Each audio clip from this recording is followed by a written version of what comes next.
농업인 여러분 안녕하십니까? 황명선 시장입니다. 늦었는데요. 그래도 새해 복 많이 받으십시오. 지난해 코로나가 전 세계를 덮쳤습니다. 우리 지역도 참 많이 힘들었고 우리 농업인 여러분들도 힘들었습니다. 그러나 우리는 함께 더불어 살아가는 공동체가 되기 위해서 함께 극복하고 있습니다. 우리 농업인 여러분들께서 정말 함께 연대해주고 함께 마음을 모아주셔서 이 자리를 빌어 진심으로 감사를 드립니다. 자, 새 농업인 실용교육이 이제 시작이 됩니다. 우리 논산의 새로운 미래 비전을 만들어가기 위해서 우리 농업기술센터에서 우리 농업인 실용교육을 준비해 주셨는데요. 참여해 주신 여러분들께 진심으로 감사의 말씀을 드립니다. 지난해 한 해를 평가해 보면 지난해는 참 굉장히 우리 논산시에 좋은 일들이 참 많았습니다. 올해 신년 2021년도에는 더욱더 힘차게 그 여러 가지 사업들을 실천해 가야 되는데요. 무엇보다도 국방국가 산업단지가 되냐 마냐 뭐 이런 이야기가 있었죠. 보통 기획재정부에서 1.0이면 사업을 하게 되는데 예타가 우리는 1.4가 나왔습니다. 아주 압도적인 그런 예타 통과라고 볼 수 있는데요. 우리 직원 여러분들이 참 많이 애를 썼고 또 국방국가 산업단지가 논산에 만들어진다고 하니 또 스스로 이렇게 청하는 기업들도 있었습니다. 그래서 210개의 기업들이 지금 의향서를 보내주셨는데 그만큼 우리 논산의 국가국방산업단지는 아주 희망이 있다. 올해부터 새롭게 이제 출발을 본격적으로 하게 될 텐데요. 좀 더 이 사업이 국토부하고 그리고 우리 논산시와 충청남도가 함께 뜻을 모아서 우리 논산의 앞으로 미래 30년, 50년 100년의 일자리를 만들어내고 크게 발전할 수 있도록 그렇게 해내겠다 이런 말씀을 드립니다. 코로나가 안정이 되면 우리 지역에 이 전 세계에서 할 수 없는 병영 체험을 즐길 거리로 할 수 있는 우리 밀리터리 파크와 선샤인랜드 그리고 강경 근대 역사 문화 거리에 다양한 젊은 청년과 가족들이 함께 올 수 있는 먹거리 즐길 거리 체험거리를 준비하고 있고요. 그리고 여러분 TV에서 요즘에 봤습니다마는 올 3월 정도에는 이제 본격적으로 탑정호가 이제 개통이 되어서 동양 최대 출렁다리입니다. 그리고 여기에는 또 120m의 야간에 미디어 쇼가 펼쳐집니다. 세계 최고의 120m의 캠퍼스 두 개에서 밤에도 환상적인 미디어 쇼를 볼 수가 있으실 겁니다. 이제 대한민국 국민들은 그리고 코로나가 진정이 되면 세계 관광객들은 우리 논산으로 몰려들 것이다. 확신합니다. 여러분들도 그렇게 생각하시죠? 다 우리 여러분들께서 우리 격려와 응원을 해주신 덕분입니다. 올해 잘 사업이 마무리될 수 있도록 잘 하고요. 또한 무엇보다도 우리 농업인 여러분들을 위해서는 여러분들의 땀과 피와 땀이 땀을 모아서 정말 이렇게 어렵게 농사를 짓는데 그 대가가 헛되이 되지 않도록 저희 논산시에서 그리고 센터와 함께 좀 책임 있게 해내겠다 이런 말씀을 드립니다. 무엇보다도 고품질 농산물 할 수 있도록 우리 교육과 학습을 중심으로 해서 더욱더 촘촘하게 하겠고요. 무엇보다도 여러분들께서 생산된 이러한 농산물이 제값을 받을 수 있도록 우리 농약 안정성 분석실을 통해서 우리 소비자들한테 안전한 우리 먹거리라는 우리 논산시의 브랜드를 철저히 잘 만들고 또 더 중요한 것은 우리 유통구조 개선을 통해서 농가의 안정적인 소득 기여를 할 수 있도록 그런 구조를 만들겠습니다. 우리 논산시가 중심이 되겠습니다. 아무튼 우리 농업인 여러분 새해가 밝았는데 힘내시고 새 농업인 실용교육을 통해서 여러분들한테 아주 더욱더 안정적인 고품질의 농산물을 만들어낼 수 있는 좋은 기회의 장이 되기를 바랍니다. 늘 논산시에서 응원하겠습니다. 농업인 여러분 새해 복 많이 받으십시오. 화이팅! 논산시 농업기술센터에서 기술보호과에서 근무하고 있는 정시욱입니다. 오늘은 딸기 주요 품종과 병해충 방지에 대해서 설명 말씀을 드리도록 하겠습니다.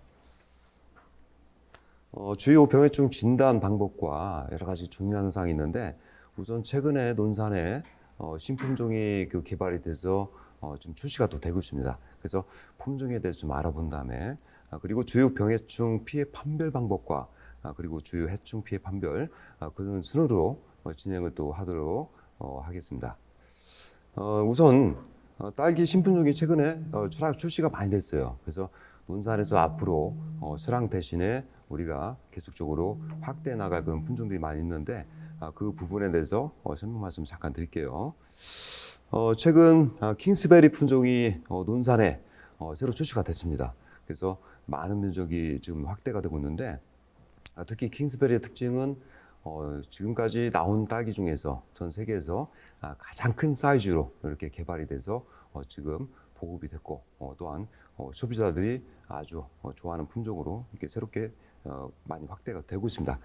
이 특성은 보통 세랑 크기의 보통 2배 이상이 넘는 과정이 많이 생산이 되기도 하고 당도는 일반 그 세랑보다는 약간 높으면서 은은한 복숭아 향기가 나는 품종으로 농가들한테도 상당히 메리트 있는 그런 품종으로 논산에서 재배가 주력적으로 또 바뀌고 있다. 특히 서랑을 앞으로 대체하는 데 있어서 상당히 이 품종이 많이 바뀔 거라는 생각을 또 저희가 또 하고 있습니다. 반면 숙향이라는 품종은 과거에 우리 육부라는 품종이 있었죠. 육부라는 품종을 반촉성으로 재배를 했던 건데 지금 그런 반촉성 재배 품종을 대신해 가지고 새롭게 나온 품종이 숙향이다라고 보시면 되겠죠. 이것 또한 논산 딸기 시험장 요즘 이름이 바뀌어서 딸기 연구소로 바뀌었죠. 거기서 개발이 돼서 이 품종은 상당히 고경도입니다. 단단하다는 얘기겠죠. 그래서 이런 품종은 뭐 초기 때 촉성 딸기에서 11월 달부터 수확은 되지 않지만은 2월 달, 3월 달에 이 품종이 나올 때는 판도로도 바꿉니다. 단단하고 비교적 맛도 괜찮은 품종으로서 이 품종이 빠르게 육보를 대처해서 나가고 있다고 보시면 되겠죠. 그리고 최근에 비타베리라는 품종이 또 새로 나왔습니다. 그래서 올해까지 제가 하우스 동수로 따지면은 60동 정도를 면적을 확보해서 광석 쪽에다가 주요 재배 면적을 또 확보를 했는데 이 비타베리는 경도가 비교적 나가고 또한 일반적으로 봤을 때 제가 판단할 때는 당도 또는 어떤 심리감이 상당히 우수한 편이다라고 이렇게 말씀드릴 수가 있습니다. 다만 최근에 새로 나온 품종들의 특성은 흰가루병이 좀 약하다는 것. 그래서 흰가루병에 대한 대처를 좀 잘 하셔야지만이 또 괜찮겠다라는 생각을 또 하고 있습니다.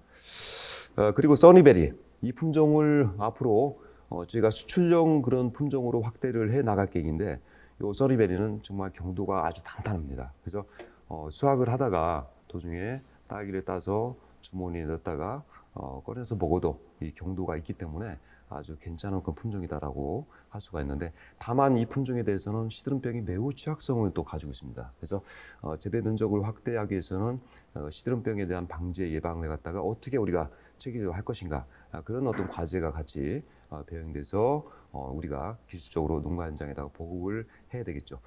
다만 이런 써니베리 품종은 경도가 상당히 나가고 당도도 보통 13브릭스 현장에서는 15브릭스 이상 나가기 때문에 해외 바이어들이 상당히 좋아하는 품종입니다. 그러나 이런 기술적으로 좀 더 체계를 잡아가지고 확대를 해 나가야겠다라는 그런 이렇게 생각하는 품종이 바로 써니베리가 되겠습니다. 그리고 최근에 하이베리를 중심으로 해서 제가 보건대 앞으로 서랑 품종에 대해서는 이 하이베리 품종이 상당히 가장 많은 양을 갖다가 대처하지 않을까라고 생각하는 것이 이 하이베리 품종입니다. 19년도에 육성이 됐고 지금까지 설명드린 이런 모든 품종은 딸기 연구소에서 이제 개발이 돼서 논산 딸기 연구소에서 개발돼서 나온 품종들로서 하이베리가 상당히 그 생육상이라든지 착색도도 괜찮고 착색이 아주 선명한 어떤 색으로 나오기 때문에 일반적으로 앞으로 서랑을 대처하고 현재 논산의 서랑 품종이 약 한 97%, 6%가 되는데 앞으로 50% 이상을 대체하겠다라는 생각을 개인적으로 한번 해봅니다. 물론 이거를 재배하는 과정에서 탄저병이나 시든병에는 약간 약한 편이지만은 지금은 상당히 기술이 많이 발전했습니다. 그래서 과거의 노지 재배나 과거의 어떤 재배 방식이 아니라 지금의 어떤 재배 기술로서는 이런 것도 상당히 극복할 수 있는 그것이 기술이 나아있다라고 생각합니다. 그래서 좀 더 체계화한다면은 앞으로 하이베리의 대세의 시대가 오겠다라는 생각을 또 하고 있습니다. 금실 품종은 지금 16년도에 육성이 돼서 경상도 지방에서 주로 재배가 되고 있고 금실 품종도 상당히 경도가 나가고 당도도 우수하지만은 이 품종 역시 시든병이나 역병에 좀 약한 편이고 흰가루도 약간 약한 편입니다. 그래서 이 품종은 이제 경상도를 유시해 가지고 상당히 많이 재배가 되고 있다라고 보시면 되고 논산도 일부 금시를 도입을 해서 그 지금 재배를 현재 또 하고 있습니다. 농가들 반응은 제가 볼 때는 거의 반반이다. 어떤 분들은 선호를 하지만은 어떤 분들은 별로라는 어떤 생각을 또 하고 있기도 하고, 그래서 그 재배하는 데 있어서 어려움이 따르기 때문에, 그리고 수량만큼 어떤 수량이 안 나오기 때문에 어떤 그런 품종에 대해서는 기호도가 선명하게 또 갈리는 어떤 품종이 금실이다라고 이렇게 보시면 될 것 같습니다. 이건 이제 그림상 보면은 킹스베리 품종이 지금 농장에서 달려 있는 상태입니다. 그래서 정말 큰 거는 100g 이상 사이즈가 빠지기도 합니다. 작년도에 농촌진흥청과 함께 싱가포르에서 예를 들어서 발렌타인데이 그런 날이 있습니다. 그래서 하나를 포장해가지고 판매를 받는데 12,000원까지 판매를 했던 그 경험이 있습니다. 그래서 일반적으로 킹스베리를 하는 농가들이 잘 하시는 분들이 일반 서랑보다는 수익성이 좀 최근에 더 나아지고 있다. 그러나 극명히 갈립니다. 잘 재배가 어려우신 분들은 서랑을 하나 그 킹스베리 하나 비슷한 어떤 경향을 보이는데, 정말 잘 하셨던 분들 같은 경우는 서랑보다도 월등하게 높은 그 농가 소득이 발생을 했다라고 보는 것이 이 킹스베리입니다. 킹스베리는 서랑과 달리 흰가루병을 어떻게 잡을 것인가에 대해서 그것만 염두하시면은 상당히 괜찮은 농가에서도 선호할 수 있는 그 품종이 되겠다라는 생각을 하고 있습니다. 그 다음에 킹스베리를 보면은 오른쪽 화면 보시면은 계란보다도 크죠. 이게 실제로 이제 80g 이상 되는 것을 또 우리가 특수 딸기라고 해서 특별하게 쉽게 얘기해서 고급 브랜드형 그 딸기를 갖다가 개발하기 위해서 노력하고 있는데, 이 사이즈가 정말 큰 건 100g 이상 나옵니다. 그래서 이 품종에 대해서는 일본에서도 방문을 해서 오히려 바뀌었어요. 일본에서 이 킹스베리에 대해서 재배를 할 수 있게끔 노열티에 지불하겠다라는 얘기가 작년도에 실제로 일본에서 많은 농가들과 도메인들이 와서 그 얘기를 했던 품종이 바로 이 품종입니다. 그래서 지금 품종에 대해서 과거에 일본이 많이 앞서갔다면은 지금 우리 국산 품종들도 일본에 견주어서 상당히 그 부분에 대해서 많은 것들이 발전하고 왔다라고 이렇게 보시면 되겠죠. 지금 이거는 이제 하이베리, 앞으로 제가 생각할 때 기대가 큰 품종입니다. 그래서 이 품종에 대해서는 서랑보다도 비교적 특과가 많이 나오기 때문에 22g 정도나 23g이 서랑에서 특과로 이렇게 많이 출시가 되지만은 이 하이베리도 앞으로는 계속해서 그런 사이즈보다 약간 크게 나오기 때문에 농가들한테는 상당히 괜찮지 않겠냐. 착색도도 상당히 이뻐요. 그리고 경도도 나갑니다. 그래서 이 품종이 나오게 되면은 가장 저변 확대가 많이 되리라. 모양새도 이쁘고, 그래서 이 품종은 수출용 또는 예를 들어서 프리미엄 딸기로 이렇게 유통을 갖다가 하면은 상당히 괜찮겠다라는 생각을 저는 개인적으로 하고 있습니다.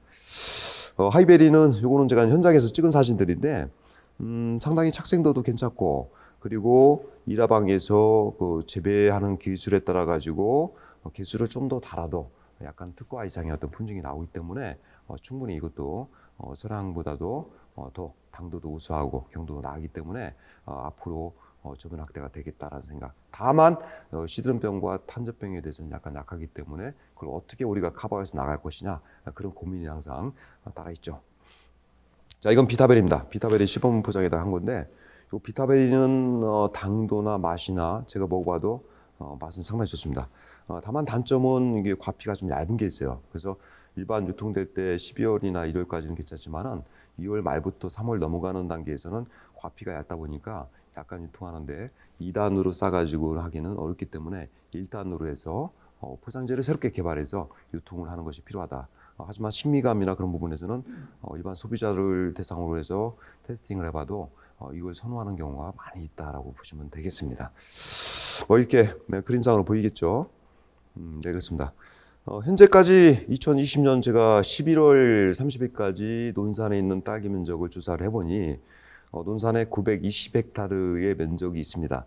전국에서 따지면 14% 면적이 되겠고, 서랑이 871헥타르, 킹스베리가 최근에 3, 4년 동안 급격하게 늘어서 35헥타르 정도가 되고요. 35헥타르 정도의 면적을 구성하고 있고, 비타베리가 5헥타르 정도, 금실이 4헥타르, 그리고 숙향이 3헥타르, 기타 선이라든지 육포 그런 품종이 앞으로 현재까지 2헥타르 정도가 좀 구성이 되어 있습니다.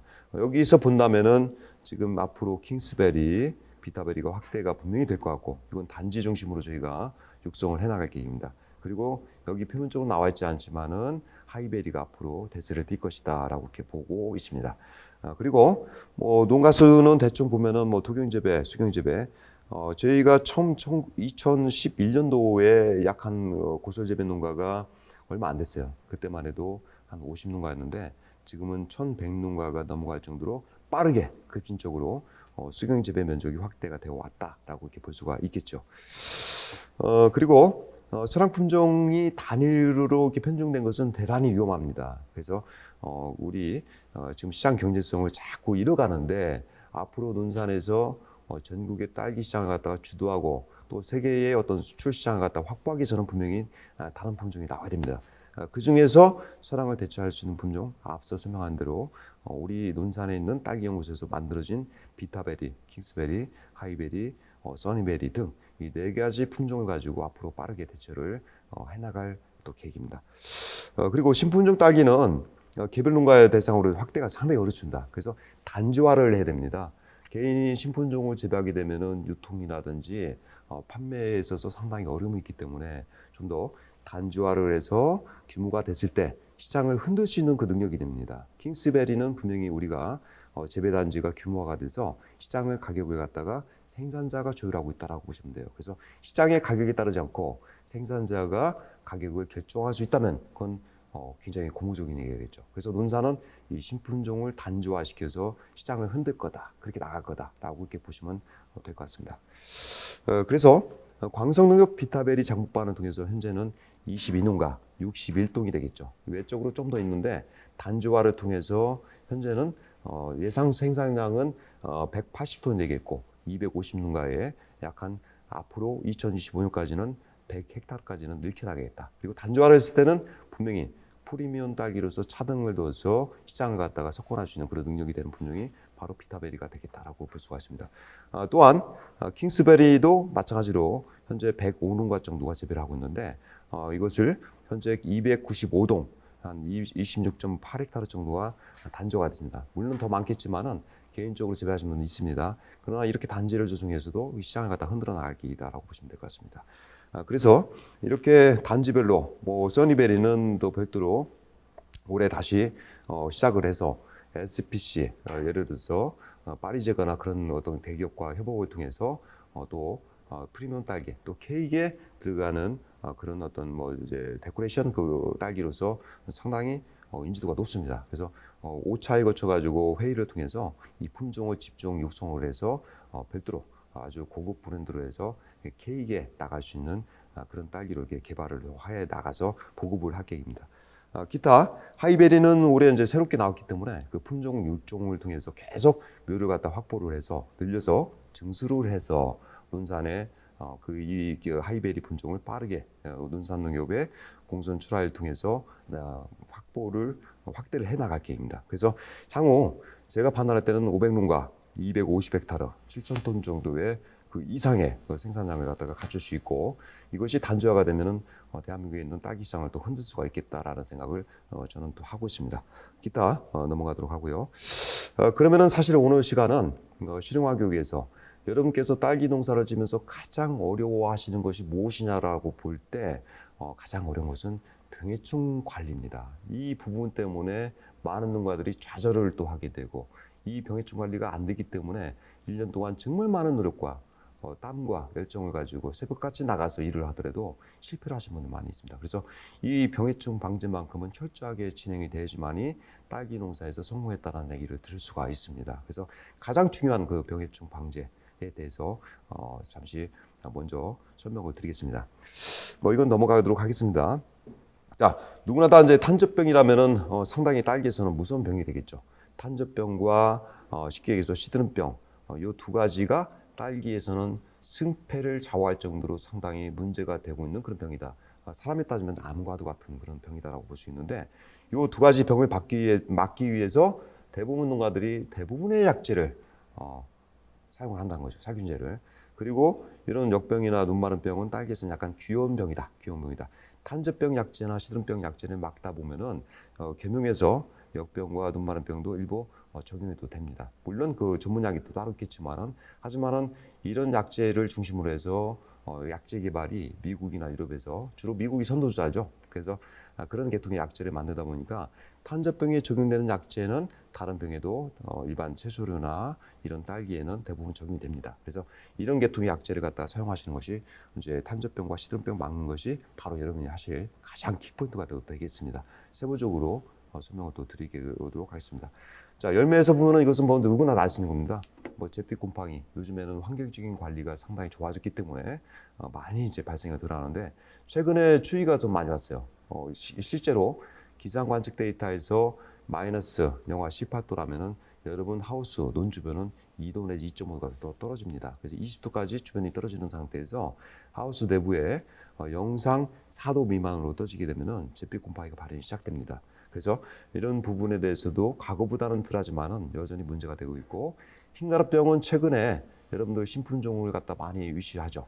그 킹스베리나 또는 써니베리, 그다음에 비타베리 이런 품종들, 금시 같은 경우가 어떤 병반이 상당히 많이 발생을 한 거기 때문에 그것을 어떻게 하면은 그걸 방제를 할까? 흰가루병에 대한 포인트를 줘서 다시 가야 됩니다. 왜냐하면은 과거에는 서랑 품종은 흰가루병에 굉장히 강했습니다. 하지만 최근에 나온 신품종이 흰가루병이 약하다 보니까 흰가루병에 대한 어떤 그 예방 대책을 세우지 않으면 상당히 어렵다라고 봐지는 것이 바로 요즘 품종의 특성입니다. 역병은 이제 공원성 역병이 주로 발생되는데 뭐 정식 육류기 때나 정식 초기 때 일부 좀 발생하거나 또는 3월달 정도 공인기 때 발생하는 건데, 이런 것은 뭐 아까 앞서 서두에 말씀드린 탄저병과 시드름병에 대해서만큼의 그 병반과 비교할 때는 아주 귀여운 병이다라고 이렇게 얘기할 수가 있겠죠. 뭐 씨가 돌출되면 뭐 총체벌레로 볼 수 있다. 이건 열매로서 여러 가지 판단할 수 있는 건데, 요거 외적으로도 다양한 게 있습니다. 이건 대표적인 사례 만든 거고, 열매의 상태 봐가지고 좀 더 다양한 그 여러 가지 판단 방법이 있습니다. 근데 오늘은 이렇게 간단하게만 설명드리고, 뭐 이것은 입에서 발생됐을 때 견무리처럼 생기죠. 이렇게 견무리처럼. 뭐 이제 예를 들어서 사과에서는 견무리 썩은병이라고 부르기도 하고, 딸기에서는 그냥 윤반병이라고 부르더라고요. 줄여가지고 그 부르는 명칭이 병에 대해서 동일한 어떤 그 병이더라도 과정에 따라서 부르는 명칭이 다 다릅니다. 그래서 윤반병은 아주 귀여운 애들이죠. 그 탄저병 기준에서 약을 치면 되겠다. 또는 이제 뱃무늬병도 가끔 생기지만은 이런 애들도 그냥 탄저병이나 잿빛 곰팡이 약제에 적용해서 치게 되면은 되겠다라고 합니다. 흰가루병은 이것은 입에서 발생됐을 때 어느 정도 발생이 진전된 상태에서 보시는 건데, 흰가루병은 발생 초기화하고 중기화하고 말기 또 여러 가지 형태 봤을 때 다 달라요. 그래서 이건 전형적인 형태를 갖다가 볼 수 있는 거고, 입이 갑자기 작다 이런 경우가 이제 예를 들어서 이걸 시드름병이냐 아니면 선충에 의한 피해냐 아니면 식의 생리장애냐 여러 가지 판단하는데, 선충에 의해서도 이렇게 나타날 수가 있다라는 것을 그림상으로 볼 수가 있겠죠. 자, 그러면 가장 중요한 것 중에 하나, 딸기에서 탄저병을 어떻게 막아야 될 것이냐, 그 부분에 대해서 설명 말씀을 드리겠습니다. 자, 과거에 노지에서 딸기를 재배할 때는 비가 계속 오게 되면은 탄저병이 어느 한 부분에서 발생이 되게 되면은 빗물에 의해서 튀겨서 1m 내지 1.5m까지 비살이 됩니다. 그러면서 탄저병이 전 포장에 이렇게 걸려 들어간 건데, 최근에는 비가리 마우스로 다 해서 육류를 하죠. 그래서 그걸 통해서 하다 보니까 과거에 넘버원 가장 큰 문제가 됐던 것이 탄저병인데, 요즘은 탄저병은 내려가고 시드름병이 요즘에는 문제가 더 되고 있다라고 보시면 되겠고, 요거는 지금 이제 그림상 보면은 이 줄기에 약간 붉게 변하면서 움푹 꺼지는 현상이 나타납니다. 흑반, 쉽게 해서 약간 흑반으로 해서 이렇게 움푹 꺼지는 현상이 발생이 되는데, 마치 입에서는 먹물을 뿌린 듯한 그것이 반점이 생기는 것이 초기 정도의 병반이 생겼다라고 보는 건데, 이런 애들이 생겼을 때 가장 합리적인 첫 번째 원칙, 방제는 바로 제거하는 겁니다. 그래서 탄저병이 진전되고 있는데 약을 쳐가지고 100% 막으리라는 생각을 하지 마시고, 발병이 됐다면은 반드시 그것을 제거를 하는 것이 가장 효과적인 방법이 또 되겠다. 그렇죠. 이건 초기 증상에 해당되는 거고, 그 다음에 이제 런너를 잘라봤을 때 바깥쪽에서 외부로 먹어 들어가는 현상이 있습니다. 그래서 이 런너를 잘랐을 때 이게 묘한데, 런너를 약간 길게 자르죠. 런너를 통해서 먹어 들어가는 현상인데요.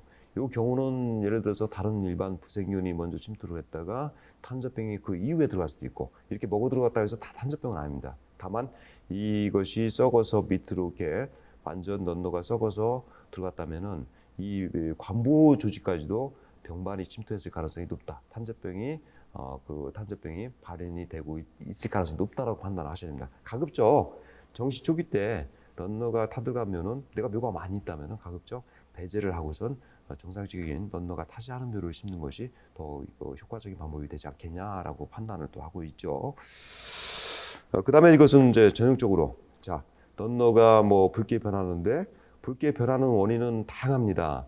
햇빛이 강해도 붉게 변하고 최근에 비타베리는 원래 붉어요 또 런너가. 그래서 그리고 물이 질소가 부족해도 붉게 변하고 또는 다양한 원인이 있는데 요즘에 그래도 탄저병이 생길 때 붉게 어느 한 부위가 변하면서 움푹 꺼지는 그런 흑색 소리병으로 해가지고 움푹 꺼지는 현상이 나타났다면 탄저병을 일단 의심하는 게 맞다. 80%가 진단을 할 수가 있고 또한 이제 관부에서 새로 잘라보면은 외부에서 내부로 이렇게 먹어 들어가는 현상이 발현됐을 때에 탄저병일 가능성이 거의 뭐 80, 90% 정도 진단하시면 맞겠다라고 이렇게 보시면 되겠습니다. 그러면 탄저병에 대해서 재배적 방법에서는 일단은 빗물이 그 비가리미 하우스가 있어야 되겠죠, 농장에. 그러나 최근에 보면은 비가리미 하우스를 했다 하더라도 스프링클러를 계속 돌립니다.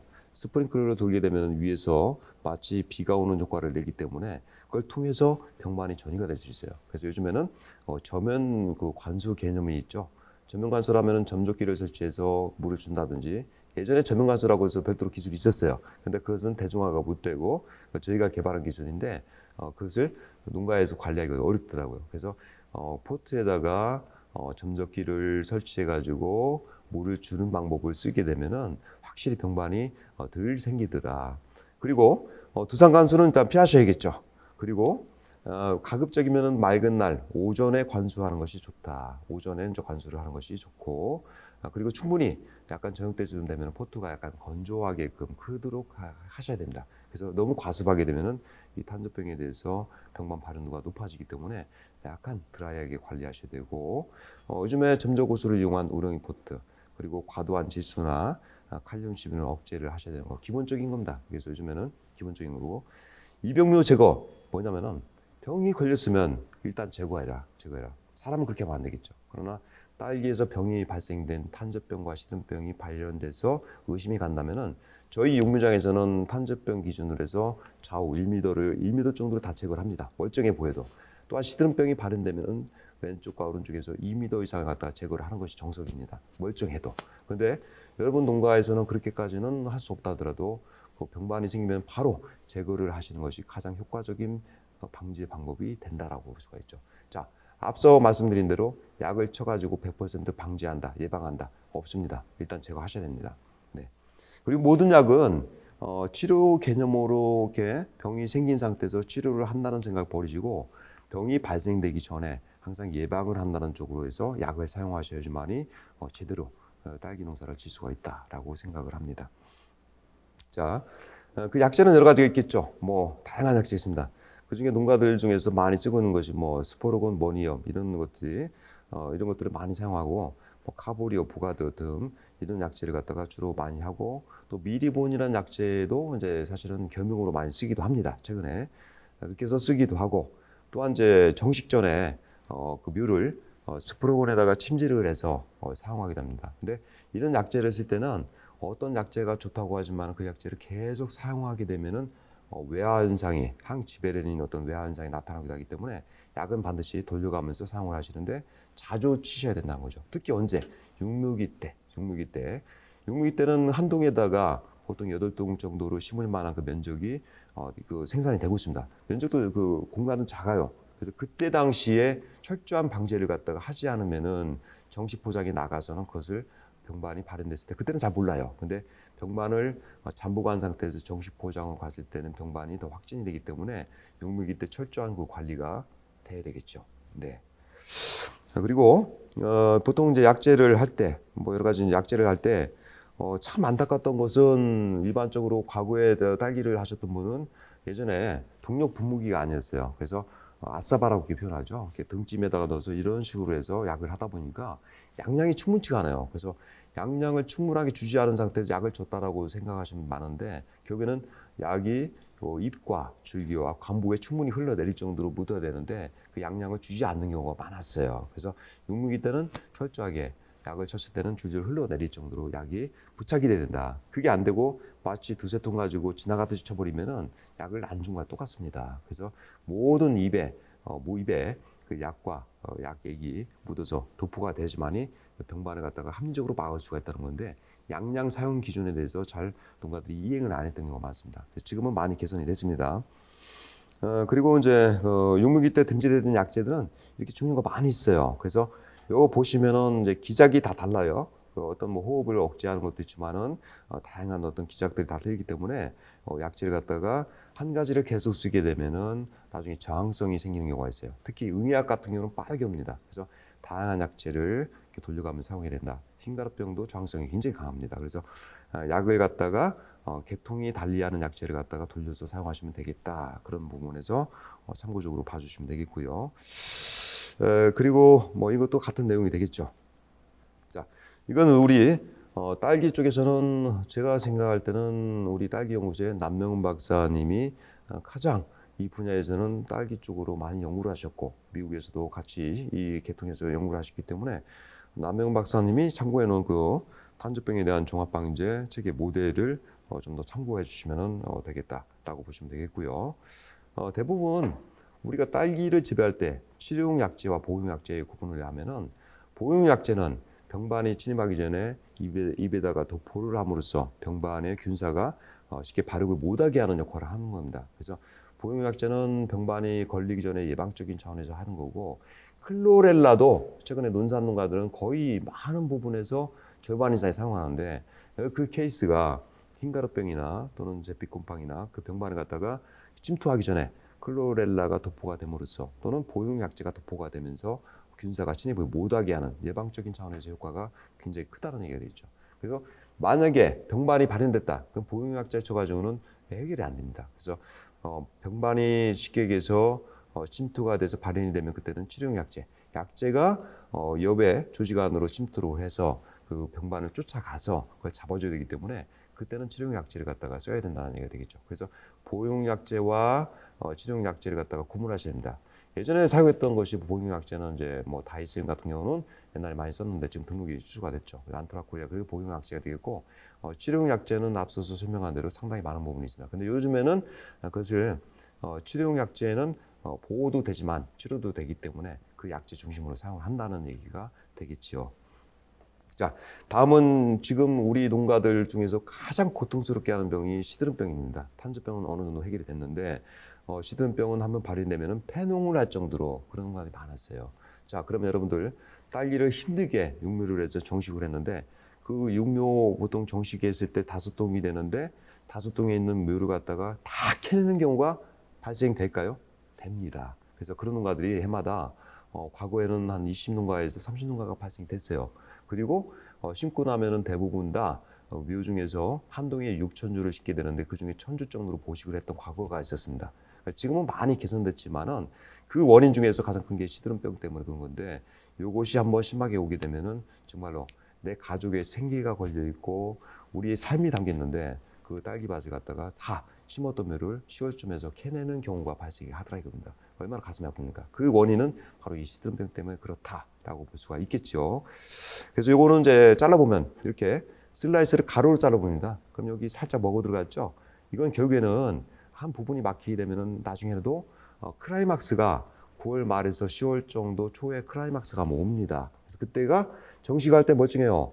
6류에서 7, 8월 달에 멀쩡하게 서 있습니다. 왜냐하면 질소를 차단하고 그때는 화분화를 해서 생육을 억제하다 보니까 그냥 서 있는데 정식을 하게 되면 환경이 불리하죠. 그 상태에서 여러 가지 여건이 안 좋은 상태에서 뿌리도 내려야 되고 다시 자기가 활력을 찾아야 되는데 그 사이에 탄저병이나 시드름병, 특히 시드름병이 감염이 조금이라도 그 병반이 있었으면 이것이 확진이 돼서 결국 딸기에 침투를 하게 되면은 이런 관부 물과 체관도 그 자체가 있다 보면은 요양분이 내려와서 뿌리로 내려가거나 물을 흡수해야 되는데 이 부분을 막습니다. 처음에는 부분적으로 막다가 나중에 10월 달 이후에 11월 달에도 발현이 됩니다. 그래서 이거는 육류기 때부터 철저한 그런 케이스인데 우리가 방제를 하지 못하면은 정식하고 나서도 방제를 할 수가 없다라고 이렇게 판단하시면 됩니다. 철저한 육무기 때부터 해서의 가장 중요한 것, 시드름병을 어떻게 방지할 것인가 생각을 항상 하셔야 되겠죠. 이건 이제 세로로 썰었을 때 이렇게 표시가 나죠. 이렇게 먹어 들어간다는 얘기죠. 이건 초기 증상이에요. 나중에 좀 더 진전이 되면 여기가 완전히 갈변돼 가지고 쫙 그 전부 다 물을 흡수해서 올라가는 그 이런 어떤 도관인데, 사람으로 따지면은 동맥경화증이라고 보죠. 혈관이 막힌다는 얘기겠죠. 심장으로 피를 돌려야 되는데 올라갈 수가 없는 거. 그렇게 해서 결국에는 이것이 우리 지금 농사 짓는데 가장 어려운 것이 바로 이 시드름병에 대한 방제다라고 보시면 될 것 같습니다. 그래서 이걸 우리 농가들은 뭐라고 부르냐면은 짝잎이라고 표현합니다. 왜냐하면 신초가 나올 때 잎이 요것이 이게 소매거든요. 소매가 3개가 모여서 잎 한 장이다라고 표현하는데, 이 소매가 3장이 나오는데 그 중에서 하나나 2개가 작은 경우가 있습니다.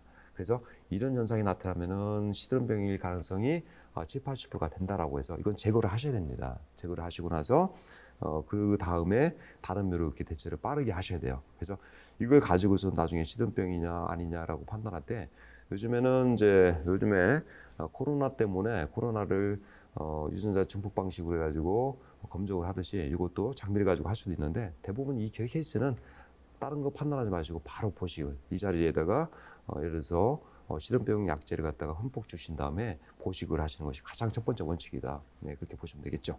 그래서 이 케이스는 진전이 돼서 여기 관부가 이렇게 막힌 경우가 되겠죠. 이 경우는 물도 흡수가 안 되면서 입에서 탄소 동화 작용을 통해서 양분을 만들 때 뿌리에 내리지 못합니다. 그건 결국은 딸기가 죽겠죠. 이것은 놔두게 되면은 전이가 빠르게 확산이 된다는 얘기죠. 그래서 그 하나 때문에 전반적으로 딸기 재배하는 모든 포장에 전염이 되기 때문에 빠르게 제거하는 것이 가장 효과적인 방법이 되겠다라고 보시면 될 것 같습니다. 넌너를 통해서 육무기 때 어미묘가 감염이 돼 있으면 넌너를 통해서 쭉 전이가 되겠죠.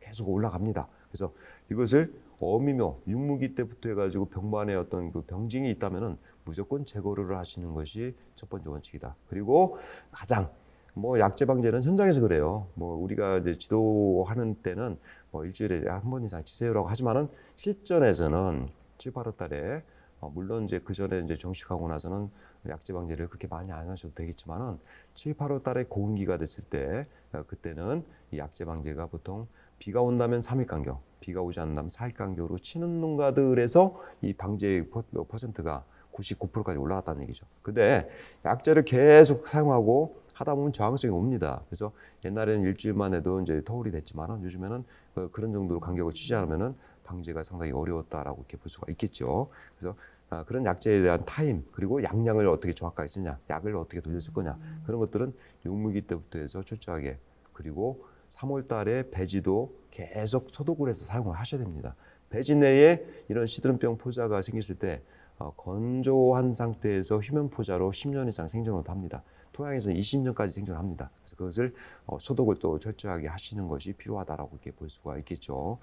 자, 그렇게 해서 이런 것들을 보시면은 이제 특히 아까도 짝잎이라고 하죠. 이렇게 삼소매 중에서 수엽 중에서 하나가 작다든지, 그리고 질소비료나 퇴비를 과용했을 때 또 많이 침투를 하겠고, 25도, 28도가 온도가 높을 때, 정식기 때가 그렇습니다. 정식기 때 9월 달에 정식하면요, 배지 온도가 30도에 육박을 합니다. 토경도 멀칭을 하게 되면은 보통 35도 이상 육박을 합니다. 그러면 이 시드름병이나 탄저병에 대한 것들이 전이도가 빠르게 진전이 된다는 얘기가 되겠죠. 그래서 너무 일찍 정식을 해가지고 이 시드름병의 어려움을 호소하는 것들 많이 있습니다. 그래서 가급적 정기 정식을 하시고 멀칭을 토경에서 미리 하시고 하게 되면은 지온이 올라가서 병반의 발현도가 더 높아진다는 얘기가 되겠죠. 그렇게 보시면 되겠습니다.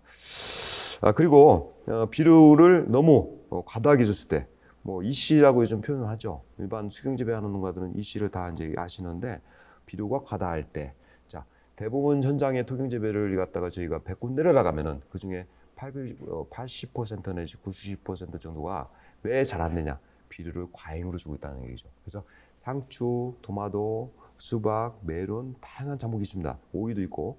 근데 딸기만큼은 비료를 많이 주면 망하는 작물이 딸기입니다. 그래서 비료를 어떻게 합리적으로 균형 있게 적은 양을 가지고 내가 컨트롤할 것인가를 생각해야 되는데, 이비료도 주고 저비료도 주고 수입비도 주고 다른 거 주게 되면은 비료량이 높게 되면은 딸기 뿌리가 견디지 못합니다. 쉽게 염류에 가장 약한 것이 딸기다. 그것을 어떻게 비료를 균형 있게 낮게 주면서 적게 주면서 키울 것이냐가 굉장히 중요한 과제입니다. 그걸 못하게 되면은 딸기 농사 실패합니다. 그래서 그런 포인트로 주시고 주로 쓰는 약재들은 뭐 스포로곤, 미리본 이런 것들을 쓰는데 이런 약재들이 뭐 쉽게 얘기해서 시든병만 붙는 것이 아니라 단저병, 꽃곰팡이, 또 제피곰팡이 다양한 약재에 같이 적용이 된다는 얘기가 되겠죠. 앞서 설명드린 대로 뭐 그 윤반병이라든지 뱀문인병 그런 뭐 병에 대해서도 같이 겸용으로 들을 수가 있는 것들이 그 요즘에 가장 대세적으로 많이 쓰고 있는 약재다라고 이렇게 보시면 되겠습니다. 물론 생물학적 방제에서 베리멘트나 이런 걸 활용하시는 분들 계시는데 그 일반적으로 가장 전형적인 것은 이렇게 화학적인 방제로 가셔야 되겠다라고 말씀을 또 드릴 수가 있습니다. 또한 반드시 고설재배는 상토를 소독하셔야 됩니다. 태양열 소독을 하든 메탐수dom을 가지고 소독하든 반드시 경작이 끝나고 나면은 배지를 갖다가 소독을 하셔야 됩니다. 물론 태양열 소독도 괜찮아요. 그것도 99% 가까이 그 시든병이나 그런 어떤 선충에 대한 예방 효과가 있기 때문에 하셔야 되고 토균 재배는 나중에 3중 비닐을 찌겠죠. 그러면 작기가 끝난 다음에 7월 달 정도 경시해서 보통 6월 21일 정도가 이제 하지가 오는데 그 이후에 일장 조건이 계속 온도가 올라가기 때문에 물을 충분히 공급한 다음에 멀칭을 바닥 멀칭을 하고 나서 토양의 온도를 높여주면은 시든병은 보통 그 40한5도 내외, 선충도 마찬가지로 그 정도 온도 내외에서 그 온도가 48시간 정도 이상 경과가 되면은 다 그 사멸을 합니다. 그래서 반드시 토양과 배드 그리고 육묘장에서는 그 육묘를 할 때도 소독을 해주셔야지만이 효과적인 방제 대책이 되겠다라고 볼 수가 있겠죠. 자, 다음은 제피곰팡입니다. 요거는 이제 간단하게 요즘에 기상 관측을 해보니까 논산의 온도가 18도, 영하 18도 정도가 기상청에 발표되는 온도가 떨어지면은 여러분 포장의 논포장은 보통 2.5도가 더 떨어집니다. 20도 이하 떨어진 거예요. 근데 단지 그 하우스의 온도도 여러분이 충분한 열량을 가지고 커버하려면 한 동당 220평 규모는 10만 칼로리 정도 에너지가 필요한데 여러분들 대충 그 정도 들어갔으면 괜찮지만은 대부분 영하 뭐 12, 3도까지는 버텨주게 돼 있는데 20도 가까이 극한의 어떤 온도가 떨어졌을 때는 더 떨어진다는 얘기죠. 그러면서 과가 온다든지 또는 약간 저온에서 영상 3도, 4도 이하로 떨어지게 되면은 그때부터 제피곰팡이가 이런 꽃의 뒷목부터 발현이 되더라. 그래서 이것이 전염됩니다. 그래서 이런 것들은 약재도 여러 가지 있겠지만은 벌이 또 매개를 더 하기도 하고 그래서 가급적 겨울철에 야간 온도를 8도 이하를 갖다가 유지하려고 노력을 많이 하셔야 되고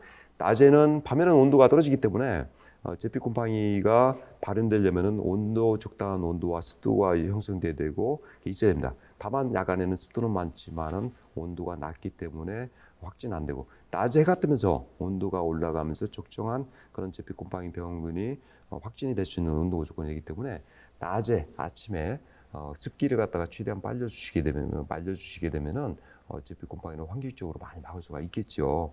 그렇게 해서 요즘에는 하고 있고 여기에 쓰는 약재는 많이 있습니다.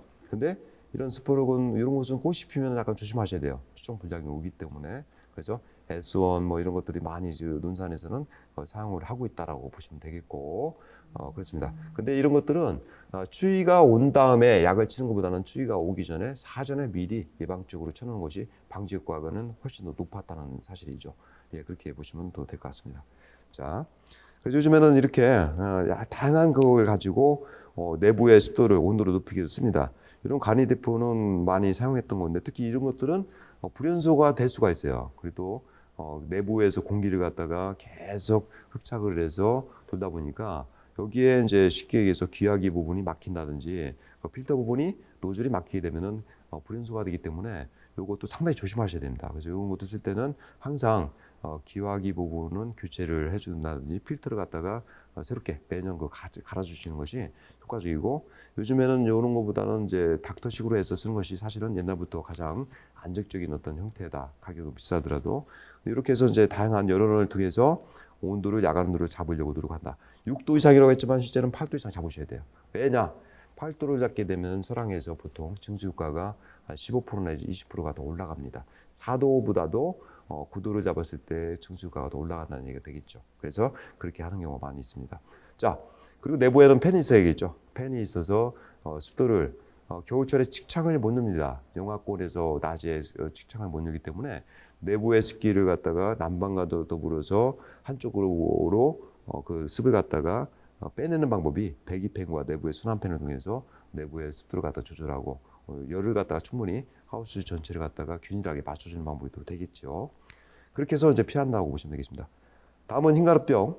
흰가루병은 지금 신품종에서 상당히 문제가 되고 있는데 지금 화학적 방제를 저희가 계속적으로 진행을 했지만은 흰가루병은 빠르게 어떤 그 저항성을 또 갖는 것이 흰가루병이다. 그래서 약제가 개발돼서 1, 2년 지나면은 그 약이 안 드는 경우가 많이 있어요. 그래서 이 케이스 때문에 저희는 논산에서는 화학적 방제를 가지고 주로 굉장히 지금까지 많이 노력했지만은 야 이거 한계가 있는 거 아니냐. 그래서 최근에 클로렐라를 가지고 사전에 도포를 함으로써 10월 달까지 육무기 때부터 계속해서 방제를 해놓고 나서 추위가 다가오면은 이거는 어느 정도 막을 수 있겠더라고요. 그래서 지금은 과거에는 화학적 방제에 의존했다면은 최근에 논산의 경향은 클로렐라를 가지고 좀 저희가 방지를 하고 있다. 자, 클로렐라는 각자 이 기계를 다 사들였지만은 논산시 농업기술센터에 오시면은 그 클로렐라를 무료로 또 저희가 보고를 하고 있습니다.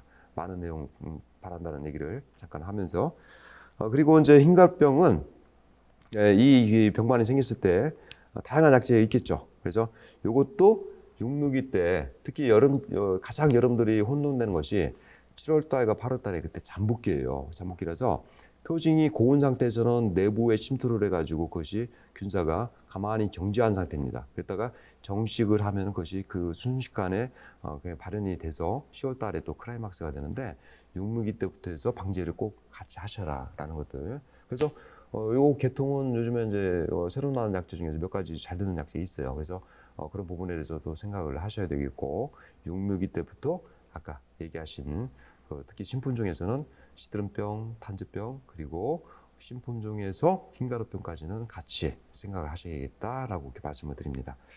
자, 그렇게 넘어가고요. 꽃곰팡이는 지금 이제 많이 문제가 되겠죠. 지금 이제 일부 지역에서 생기는데, 요거는 이제 방지가가 이제 좀 높은 약제를 갖다가 꽃이 핀 상태에서 치게 되면은 수정 불량이 오기도 하고 해서 뭐 힌트 정도 치거나 이렇게 하는데, 이런 것들도 흰가루병에 대한 약제를 갖다가 적용 그 약제를 사용하게 되면은 많이 또 예방을 할 수가 있습니다. 그래서 특히나 가장 중요한 것은 정식 초기 때 이라방이 개화가 되기 전에 약제를 갖다가 철저히 해주시고 꽃이 핀다면은 꽃에는 대부분 약제가 수정 불량을 갖다가 유발하는 요인이 있기 때문에 그때는 조금 더 삼가했다가 이라방이 열매가 착화가 돼서 고개를 숙일 때 이라방이 올라오는 그 중간 사이에 대해서 반드시 그 사이에 이런 것들을 갖다가 막을 수 있는 잿빛 곰팡이와 특히 이 시기 때는 꽃곰팡이를 갖다 막을 수 있는 약제를 기본으로 살포를 해주시게 되면은 대부분 피할 수가 있습니다. 그래서 그 사이가 굉장히 중요하겠죠. 꽃이 피면 약을 못하니 꽃이 피는 그 사이가 있습니다. 그래서 그 사이 이라방과 이하방의 사이에 어떻게 약제를 칠 것인가가 굉장히 중요하기 때문에 그 포지션을 잊지 않고 이렇게 약제를 갖다가 사용하시면 되겠습니다. 그래서 그런 것들은 이제 뭐 방제가에 대한 실험인데요. 뭐 스포로곤이 이제 방제가는 높죠. 근데 야 이거 꽃을 피고 있는 상태에서 약을 치겠냐? 뭐 수정 불량이 겨울철에는 50%에서 80%까지 올 수가 있어요. 그래서 꽃이 없다면 되지만은 리스크가 크다. 그래서 지금 나온 약제 중에서 등록된 약제는 뭐 이렇게 힌트나 차단이 또 있습니다. 그리고 뭐 중간에 또 이제 머큐리 이런 것들도 뭐 머큐리 치는 것은 사실은 뭐 이제 꽃곰팡이도 효과가 있겠지만은 여러 가지 잿빛을 갖다 막기 위해서 치는 거기 때문에 이런 약제 쓸 때는요. 겨울철에 동절기 때 약을 칠 때는 가급적 오전에 치지 마시고요. 오후에 치시는 것이 좋고 이런 동절기 때는 가급적 혼용을 하지 마시고 치시는 것이 약해가 덜 발생되면서 효과적으로 약을 갖다 칠 수 있는 방법이 또 되겠습니다. 자, 여기까지 마치고 지금 병해충에 대해서 품종에 대해서 설명 말씀드렸고요. 다음 시간에는 해충에 대해서 설명 말씀을 드리는 쪽으로 이렇게 진행을 하겠습니다. 감사합니다.